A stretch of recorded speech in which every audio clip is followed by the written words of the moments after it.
እቺ ቪዲዮ እስኪ አንዴ እንስማ አብረን መልሱም እንሰጣለን። ለሰው ነገር አላወራም ብዬ ነበርኩ። እዚህ ረመዳን ውስጥ በግድ እንዳልናወራ አደርጋችኋል።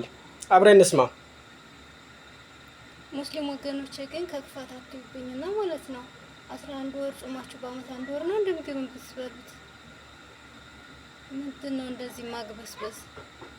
ሌላ ጊዜ እኮ ምግብ የምትበሉ አይደለም የምትመስሉት ማለት ነው።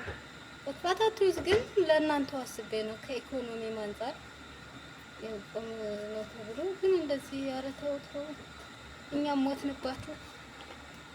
እቺ ቪዲዮ በደንብ ሸርቱ። እንደዚህ ማለት የሚፈልጉት አፋችሁ እንደሊዘጋ አድርጉ።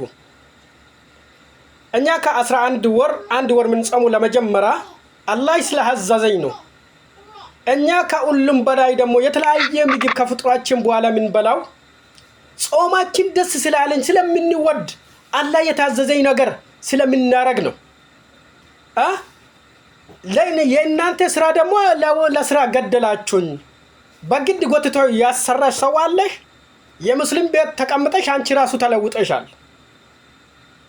እኛም በስራም ጎዳችሁን፣ በስራም ገደላችሁን። ስራሽን ስትሰሪ ብርሽ ይጨመርልሻል። እዛ ሰርተሽ ደግሞ የሙስሊም ነገር ታውራለሽ። ግራ የሚገባ ነገር ይሄ ነው። አንደኛ ይሄ ነገር ከምን ተነሳሽነት የመጣ ነው ታውቃላችሁ? በረመዳን ውስጥ ሙስሊምም ደሃም ሀብታምም ሁሉም አንድ አይነት ሆኖ ሀብታሙ ለደሃ የራሱ ከራሱ ሀብት ላይ ቆርሶ ሰጥቶ አብሮ አንድ ሆኖ እንደሊፈጥር እንደሊጾም ስለሚያደርግ በዛ ላይ ደግሞ ውዴትነታችንና ፍቅርነታችን ስለሚጨመር ጾማችን ደግሞ ከአላህ ፊት ለፊት ኢንሻአላህ ተወዳጅነት እንዳለው ይሄ ነገር ያስቀናል። የእውነት ያስቀናል። ብትቀኝም ደግሞ አላህ ያዘዘኝ ነገር አሁንም እንሰራለን። አሁንም ስሩ ሙስሊሞች በርቱ።